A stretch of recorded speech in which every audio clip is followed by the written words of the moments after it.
Chapter 2. Back in the forest. Les was on the hunt for the other elf who had happened upon his clearing. Les was already kicking himself for killing an elf who could have become his servant, but it most likely would have never worked out. That young fool was too angry and aggressive to serve him. He was better off dead. A twig snapped. Les wasn't sure if he had stepped on it or if someone else or an animal had made the noise. He gripped Slice and Dice and crept forward. It was very unlikely for Les to snap twigs while creeping around in the forest. He knew he was too good for that. Moments later, he stepped on another one. What in the 2 moons is going on? He thought, glancing around into the darkness. Something feels off. Then a figure stepped out from behind a tree. In the dim light, Les recognized the elf. It was the same one who had fled from the clearing.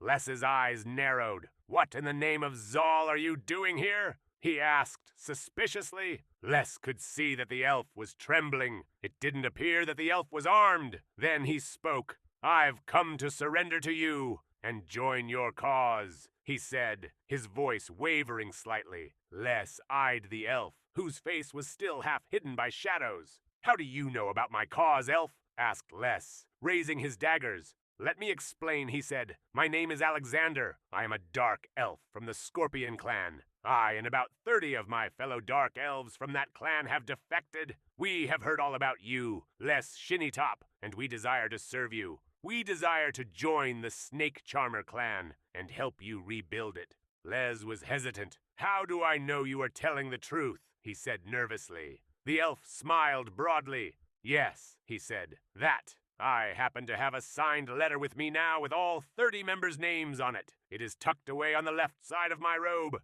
Feel free to grab it if you wish." Les was feeling more and more uncomfortable with this all the time, but he wasn't an elf who backed down from challenges, so he placed Dice in its sheath and stepped forward towards the hefty elf. Still clutching Slice in his right hand, Les reached his free hand into the mysterious elf's robe and pulled out the note, which was tucked away in an inner pocket. Then Les opened the letter and read the names on it. He didn't recognize any of them and soon lost interest. He folded it up and slipped it into his own robe pocket. "Are you armed, sir?" asked Les. "Yes," said the elf.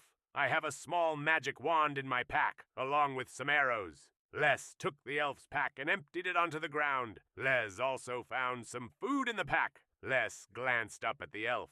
"Why are you being so cooperative?" he asked. "Is this a ploy?" The elf shook his head. "No, it's not a ploy," Alexander replied earnestly. "I've seen the way the Scorpion clan operates, and I refuse to be a part of their tyranny any longer. They are ruthless, and I want no part in that life." Les studied him closely, searching for any sign of deceit. The elf's eyes were wide with sincerity, but Les had learned long ago that appearances could be deceiving. "You expect me to believe you just walked away from your clan without consequence?" he asked skeptically. Alexander nodded slowly. "I did. I have friends among the Scorpion clan who supported my decision. We planned our defection for weeks, but they didn't dare to follow through. I was willing to risk everything to find someone like you, someone who could lead us." Les felt a flicker of interest ignite within him. 30 dark elves at his command could potentially make his ambitions more achievable. Yet doubt still gnawed at him. He couldn't afford betrayal now.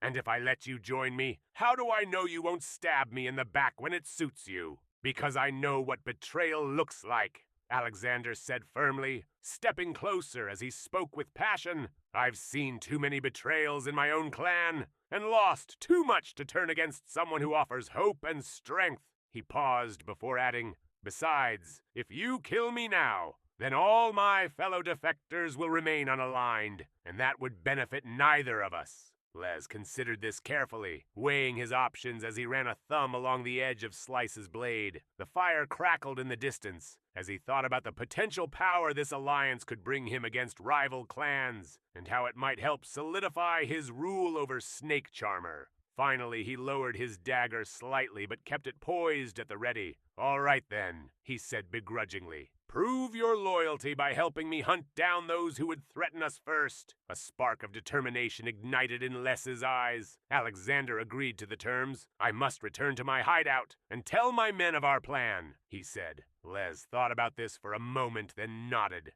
I think I'll come along with you, Alexander, he said, just so I know this isn't a trick. The other elf swallowed nervously, then agreed.